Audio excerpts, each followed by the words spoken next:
Hi friends, എല്ലാവർക്കും നമ്മുടെ ചാനലിലെ പുതിയൊരു വീഡിയോയിലേക്ക് സ്വാഗതം. ഇന്ന് ഞങ്ങളൊരു അടിപൊളി ചെടിച്ചട്ടി കൊണ്ടുണ്ടാക്കാൻ പറ്റുന്ന ഒരു അടിപൊളി അടുപ്പുമായിട്ടാണ് വന്നേക്കുന്നത്. കഴിഞ്ഞ ദിവസം നമ്മളൊരു റോക്കറ്റ് അടുപ്പ് ചെയ്തായിരുന്നു. അതിൽ നിന്ന് വ്യത്യസ്തമായിട്ടുള്ള ഒരു അടുപ്പാണ് നമ്മുടെ ചെടിച്ചട്ടി കൊണ്ടുണ്ടാക്കാൻ പറ്റുന്ന, വളരെ എളുപ്പത്തിൽ ഉണ്ടാക്കാൻ പറ്റുന്ന ഒരു അടുപ്പ്. അപ്പം നമുക്ക് വീഡിയോയിലോട്ട് പോകാമേ. ആദ്യം തന്നെ ഇതുപോലെ ഒരു ചെടിച്ചട്ടി എടുക്കുക. നമ്മുടെ എല്ലാ ചെടിച്ചട്ടികളുടെയും ഒരു സൈഡിലായിട്ട് ഇങ്ങനെ ചെറിയൊരു ഹോള് കാണും. അതിൻ്റെ ആ ഭാഗത്തായിട്ട് നമ്മൾ റൗണ്ടിൽ ഒന്ന് ഷേപ്പ് ചെയ്തെടുത്തിട്ട് ആ ഭാഗം നമുക്ക് മുറിച്ച് മാറ്റാം. എന്തെങ്കിലും കത്തിയോ അല്ലെങ്കിൽ എന്തെങ്കിലും കൊണ്ട് തട്ടി നമുക്കത് മുറിച്ച് മാറ്റിയെടുക്കാൻ പറ്റും. ആ ഒരു ലെവലിൽ അത് നമുക്ക് മുറിച്ചെടുക്കാം. നിങ്ങളുടെ കയ്യിൽ കട്ടിംഗ് മെഷീൻ ഉണ്ടെങ്കിൽ വളരെ എളുപ്പത്തിൽ നിന്ന് നമുക്ക് ഇത് മുറിച്ച് മാറ്റാൻ സാധിക്കും. ഞങ്ങളുടെ കയ്യിൽ അതില്ലാത്തത് കൊണ്ട് തന്നെ ഞങ്ങൾ ഈ രീതിയിലാണ് ഇത് ചെയ്തെടുത്തത്. അതിനുശേഷം ഈ സൈഡൊക്കെ ഒന്ന് ഇങ്ങനെ ഇതുകൊണ്ട് ലെവൽ ചെയ്തെടുക്കുക. അങ്ങനെ നമ്മുടെ ചെടിച്ചട്ടിയുടെ ഈ ഭാഗം കട്ട് ചെയ്ത് നല്ല സുന്ദര കുട്ടപ്പനാക്കി റെഡിയാക്കി വെച്ചിട്ടുണ്ട്. ഇനി നമുക്കിതിനു വേണ്ടി ആവശ്യമായിട്ടുള്ളത് ഇതുപോലെയൊരു തകരപ്പാട്ടയാണ്. ഇത് ചില വീടുകളിലൊക്കെ കാണും, അല്ലെങ്കിൽ നമുക്ക് ആക്രിക്കടയിൽ നിന്നോ മറ്റോ വാങ്ങാവുന്നതാണ്. ഞങ്ങളിത് അടുത്തുള്ള ഒരു ആക്രിക്കടയിൽ നിന്നാണ് വാങ്ങിയത്. ഇനി നമുക്ക് ഈ തകരപ്പാട്ട എടുത്ത് ആ ചെടിച്ചട്ടിക്കുള്ളിലേക്ക് വയ്ക്കാം. എന്നിട്ട് ചെടിച്ചട്ടി കട്ട് ചെയ്ത അതേ ഭാഗത്ത് തന്നെ നമുക്ക് തകരപ്പാട്ടയിൽ മാർക്ക് ചെയ്യാം. നമുക്ക് ചെടിച്ചട്ടി കട്ട് ചെയ്ത അതേ കത്തി ഉപയോഗിച്ച് തന്നെ ഇവിടെ മാർക്ക് ചെയ്യാം. കട്ട് ചെയ്തെടുക്കുമ്പോൾ ചെടിച്ചട്ടിയുടെ ആ കട്ട് ചെയ്ത അതേ അളവിൽ തന്നെ ഇതും കട്ട് ചെയ്തെടുക്കാൻ ശ്രമിക്കുക.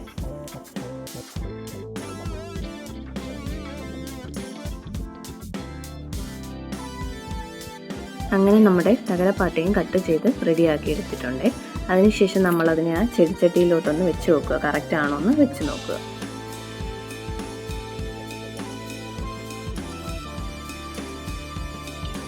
ഞങ്ങൾ തകരപ്പാട്ട വെച്ച് നോക്കിയപ്പോൾ ചെടിച്ചട്ടിയുടെ അടിഭാഗത്ത് ചെറുതായിട്ടൊന്ന് ഫില്ലാവാനുണ്ടായിരുന്നു. അതുകൊണ്ട് കുറച്ച് മെറ്റിലും മണ്ണും വെച്ച് അതൊന്ന് സെറ്റ് ചെയ്തെടുത്തു. നിങ്ങൾ ചെയ്യുമ്പോൾ ഇങ്ങനത്തെ പ്രശ്നമില്ലെങ്കിൽ ഇത് നമുക്ക് ഒഴിവാക്കാവുന്നതാണ്.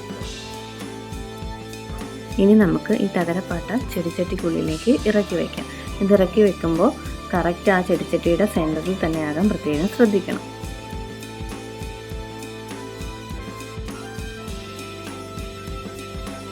ഇനി നമ്മൾ പ്രധാനമായും ശ്രദ്ധിക്കേണ്ട ഒരു കാര്യം എന്ന് പറയുന്നത്, ഈ തകരപ്പാട്ടയ്ക്കും ഈ ചെടിച്ചട്ടിക്കും ഇടയിൽ നമ്മൾ ഫില്ല് ചെയ്യുന്നതെന്ന് പറഞ്ഞാൽ മെറ്റൽ വെച്ചിട്ടാണ് ഫില്ല് ചെയ്യുന്നത്.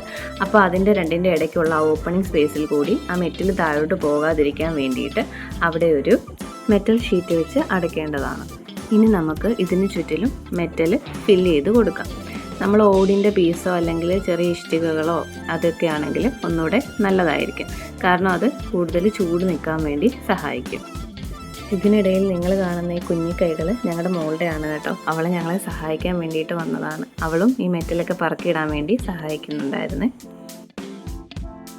അങ്ങനെ ഞങ്ങൾ മെറ്റലെല്ലാം വെച്ച് മൊത്തം ഫില്ല് ചെയ്തു. ഇനി ഇതിൻ്റെ മുകളിലേക്ക് നമ്മുടെ വീട്ടിലെ പഴയ ഗ്യാസ് സ്റ്റൗവിൻ്റെയൊക്കെ മേളത്തെ സ്റ്റാൻഡ് ഉണ്ടെങ്കിൽ അത് സെറ്റ് ചെയ്ത് വയ്ക്കാം. അപ്പം നമ്മുടെ ചെടിച്ചട്ടി കൊണ്ടുള്ള അടുപ്പ് ഫുൾ സെറ്റായിട്ട് കഴിഞ്ഞു. വളരെ എളുപ്പത്തിൽ തന്നെ നമുക്ക് ഈ ചെടിച്ചട്ടി കൊണ്ട് ഇതുപോലെ നല്ല മനോഹരമായ ഒരു അടുപ്പ് സെറ്റ് ചെയ്യാൻ പറ്റും. പിന്നെ ഈ അടുപ്പിൻ്റെ ഒരു പ്രത്യേകത എന്ന് പറയുന്നത്, നമുക്ക് എവിടെ വേണമെങ്കിലും ഇതിനെ കൊണ്ട് അങ്ങോട്ടും ഇങ്ങോട്ടും മാറ്റിയൊക്കെ നമ്മുടെ സൗകര്യത്തിനനുസരിച്ച് വെക്കാൻ വേണ്ടി പറ്റും. അപ്പോൾ ഞങ്ങളുടെ വീഡിയോ എല്ലാവർക്കും ഇഷ്ടപ്പെട്ടിട്ടുണ്ടെങ്കിൽ ലൈക്ക് ചെയ്യുക, സബ്സ്ക്രൈബ് ചെയ്യുക, കമൻറ്റ് ചെയ്യുക, ഷെയർ ചെയ്യുക. Thank you for watching.